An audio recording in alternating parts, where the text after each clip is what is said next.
Today we are doing a book haul. About to leave, already packing. Come with me, I'm not really asking. We'll get Hey guys, welcome back to my channel. My name's Barbara if you're new here, and I make lifestyle content. I make anything from travel videos to vegan food and Harry Potter content. Today we have a new backdrop. It's my it's my bookcase of all the stuff I try to shove on it with all my Harry Potter stuff and books. Today we are doing a book haul. I recently went and got a bunch of books because I like to read. Reading? I didn't know you could read. I also got a few that I need to actually finish reading or start reading because I've had them for a while and I've been putting them off, and that's a waste of money. And I got a few that were presents as well for Christmas. Jesus Christ, my hair is a mess. If you like this type of content, be sure to hit that like button so I know to create more content like this in the future, and hit that subscribe and notification bell so you get notified every time I drop a new video. All right, let's get started. I have quite a haul. Currently, I am reading the Stephen King Pet Sematary. I have never read any of Stephen King's stuff. I've seen his movies. I'm really into like murder mystery type of videos, so I wanted to get that type of books because I didn't have any more to read, and I really wanted to read more murder mystery type books. I don't think this is a murder mystery. I don't even think he does murder mystery. G just suggested that I read this one and another one that I have because it's one of his best. It says, when Dr. Louis Cree takes a new job and moves his family to the idyllic and rural town of Ludlow, Maine, this new beginning seems too good to be true. Yet despite Ludlow's tranquility, there's an undercurrent of danger that exists here. Those trucks on the road outside of Creed's beautiful old home travel by just a little too quickly for one thing, as evidenced by the makeshift pet cemetery out back in the nearby woods. Then there are the warnings to Louis, both real and from the depths of nightmares, that he should not venture beyond the borders of this little graveyard. A blood-chilling truth is hidden there, one more terrifying than death itself, and hideously more powerful. An anonymous fate befalls anyone who dares tamper with the forbidden place, as Louis is about to discover for himself. So far, I think I'm like halfway-ish through the book. So far, so good. It was slow, but I think it needed to be to, build it up. But I'm really into it, so I do suggest, basically from what I've read, it's been really good. So there's that. The next one is The Stand by Stephen King. Again, G had just looked up like Stephen King's best books, and this was one of them as well. I haven't started it. It's also funny, like, it's really thick book, right? Compared, right? But like, why didn't they make it less thick and like longer? I don't know why they make books like that, because that's, to me, it seems weird. It says, when a man escapes from a biological testing facility, he sets in motion a deadly domino effect, spreading a mutated strain of the flu that will wipe out 99% of humanity within a few weeks. The survivors who remain are scared, bewildered, and in need of a leader. To emerge, Mother Abigail, the benevolent 100-year-old woman who urges them to build community in Boulder, Colorado, and Randall Flagg, the nefarious dark man who delights in chaos and violence. Ooh. So that seems very interesting. Okay, the next book I picked up is Dune. Is this the pre? This might be the pre-book, like the prequels of the originals. I don't know. I bought this because I watched Dune, the one with Timothée Chalamet and Zendaya, and I was confused. I'll be honest. I felt like that whole movie, I'm not saying it was a bad movie, so don't come at me. I'm just saying that there was a lot of information that I just felt like, what am I missing? Like, I'm missing a lot. And I thought that was because I didn't pay attention or something. No. There's just a lot of information missing. I spoke to friends about it, and they said, like, yeah, it's, if you didn't read the books or if you haven't watched the old ones, that's how it is. There's just a lot of information missing. So I did get Dune. And it says, set on the desert's planet Arcus Dune is the story of the boy Paul Atreides, who would become known as, oh my gosh, I'm so sorry. I'm going to, like, the Dune fans are going to come at me. Maud Dib and and of great family's ambition to bring to fruition. Oh my god, I can't even say that one word and now I can't speak. Of a great family's ambition to bring fruition humankind's most ancient and unattainable dream. A stunning blend of adventure and mysticism, environmentalism and politics. Dune won the first Nebula Award, shared the Hugo Award, and formed the basis of what is undoubtedly the grandest epic in science fiction. Okay, that didn't really give a lot. So the next pile I have are books that I bought and I just have not read, or they've been in my collection and I haven't been able to read, or I've been putting off to read. So these first two are actually G's books. They're Tuesdays with Maury and Have a Little Faith. It's been like 12 years since we've been dating, or 13 or something, and he's been trying so hard to get me to read these books, and I just never did. And I just finished this one by Mitch, by the same author. It's called The Timekeeper by Mitch Albom, and I just noticed that it was the same author, and he was so upset. He's like, how could you read this one before reading the ones I've been telling you to read? So anyways, I'm gonna start reading these. I don't know what they're about. He said that these are Mitch Albom's best works, so there's that. Let's see if there's a little snippet. And for a little fun notes, there's like G's handwriting here. Notes from when he was in high school and had to read this. Okay, so I had to grab my laptop to figure out what the little summary of this book is, because it doesn't have it. So it says, maybe it was a grandparent or a teacher or colleague, someone older, patient, and wise, who understood you when you were young and searching, helped you see the world as more of a profound place, gave you sound advice to help you make your way through it. For Mitch Albom, the person was Maury Schwartz, his college professor from nearly 20 years ago. Maybe, little Mitch, you lost track of his mentor as you made your way. Oh, maybe like Mitch, you lost track of your mentor as you made your way, and the insights faded and the world seemed colder. Wouldn't you seem? I need to get glasses because I'm like, okay. Wouldn't you like to see the person again, ask the bigger questions that still haunt you, receive wisdom from your busy life today the way that you once did when you were younger? Mitch Albom had that second chance. He rediscovered Maury in the last months of the older man's life. Knowing he was dying, Maury visited with Mitch in his study every Tuesday, just as they used to back in college. Their rekindled relationship turned into one final class lesson in how to live. Tuesdays with Maury is a magical chronicle of their time together, through which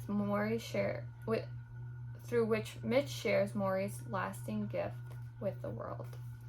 Alright, so I will be reading that. Sorry, G. The next book I have is Have a Little Faith by Mitch Albom, again, the same author. Let's see. Again, no clue what it's about. I'm sure G has told me, and it just went right over my head. In Have a Little Faith, Mitch Albom offers a beautifully written story of a remarkable 8-year journey between two worlds, two men, two faiths, two communities, that will inspire readers everywhere.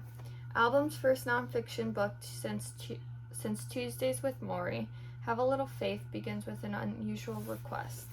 An 82-year-old rabbi with Albom's old hometown asks him to deliver his eulogy.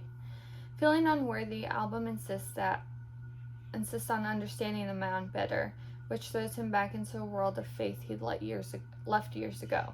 Meanwhile, closer to his current home, Albom becomes involved with a Detroit pastor, a reformed drug dealer and convict who preaches to the poor and homeless in a decaying church with a hole in its roof. Moving between their worlds, Christian and Jewish, African American and white, impoverished and well-to-do, Albom observes how these very different men employ faith similarly in fighting for survival. The older suburban rabbi embracing it as death approaches, the younger inner-city pastor relying on it to keep himself and his church afloat. As Americans struggle with hard times and people turn more into beliefs, Albom and the two men of God explore issues that perplex modern men.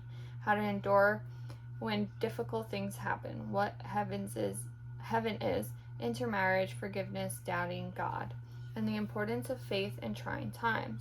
Although the texts, prayers, and historians are different, Albom begins to recognize the striking unity between the two worlds, and indeed between beliefs everywhere. In the end, as the rabbi nears death and a harsh winter threatens the pastor's wobbly church, Albom sadly fulfills the rabbi's last request and writes the eulogy, and he finally understands what both men had been teaching all along, the profound comfort of believing in something bigger than yourself. Have a Little Faith is a book about life's purposes, about losing belief and finding it again, about the divine spark inside us all. It is one man's journey, but it's everyone's story. 10% of the profits of the book will go to charity. So the next book I have here is A Brief History of Time by Stephen Hawking. I got this a while back. I start reading and then I fall asleep and then I can't remember what I read. It's one of those books that you just read and you're just like, what the heck did I just read? And this is it. I'm really into physics and all that. I took like a physics class and all that. So this really interested me. I need to finish it. Like I picked it up like 3 or 4 times now, have gotten to a certain point and then stopped. And like you can tell, it's like been kind of messed up. It's basically physics for dummies, in my opinion. But in Stephen Hawking's landmark #1 New York Times bestseller, now updated with a new introduction and 6 short essays on current science. One of today's greatest scientific minds explores such profound questions as how did the universe begin and what made it start possible? Does time always flow forward? Is the universe unending, or are there boundaries? Are there other dimensions in space? What will happen when it ends? Told in language we all understand, A Brief History of Time plunges into an exotic realm of black holes, quarks of antimatter, and arrows of time of the Big Bang and bigger God, where the possibilities are wondrous and unexpected, with exciting images and profound imagination. Steve Hawking brings us closer to the ultimate secrets at the very heart of creation. So there's that. This is a nerd book. I'm a nerd. Okay, so this next book, I saw this person on Joe Rogan podcast. I saw like snippets. I didn't listen to the full podcast. I just saw snippets of the conversation that he had on YouTube, and yeah, it's really interesting what he had to say. And he said he was coming out with a book, so I decided to buy it. It is The Permanent Record by Edward Snowden. It basically is just talking about, actually, let me just read it because I'm going to butcher it. Edward Snowden, the man who risked everything to expose the U.S. government's system of mass surveillance, reveals for the first time the story of his life, including how he helped to build that system and what motivated him to bring it down. In 2013, 29-year-old Edward Snowden shocked the world when he broke the American intelligence establishment and revealed that the U.S. government was secretly pursuing the means to collect every single cell phone, text message, and email. The result would be an unprecedented system of mass surveillance with the ability to pry into private lives of every person on Earth. 6 years later, Snowden reveals for the very first time that he helped build this system and why he moved to expose it. Spanning the Beltway suburbs of his childhood and clandestine CIA and NSA postings of his adulthood. Okay. So yeah, that is Permanent Record. Just talks about that whole thing that happened that he exposed. I was really interested to read about it and all what came of it, right? And it's always interesting to see that someone could build something and then realize like how bad it was. So yeah, that's why I bought that. It was really interesting to hear him talk on Joe Rogan. And the next 4 books I'm just going to do as one group because you'll see why. These are the first 4 Harry Potter books, but they're actually in Portuguese. So my mom actually got me these for Christmas because I've been wanting to read them again, and I've read the Harry Potter books like 30 times at this point. Like, it's kind of embarrassing. And they're starting to fall apart where they are here. They're starting to kind of fall apart. I don't really want to mess with them too much because those were given to me as a gift, and I really care for them. So yeah, I said, but why don't I like read them in Portuguese, because I can read Portuguese and I could always improve my Portuguese. I'm pretty sure I don't know like the big fancy words in Portuguese. Can I just say that it was difficult to find Portuguese like Harry Potter books? And I don't mean Brazilian Portuguese, I mean like the real Portuguese, the continental Portuguese. It was difficult, but yeah, my mom actually got it. These books are very stunning. I don't know if you can really tell. There we go. These are beautiful. The artwork on this is really pretty. So I'll show you these. Should I read the little overviews? You guys know what Harry Potter is, right? Like, and I don't want to embarrass myself because I can barely read English. Let me try. I'll try. Okay. Harry Potter nunca tinha ouvido falar do Hogwarts quando as cartas começaram a cair na entrada do número 4 em Private Drive.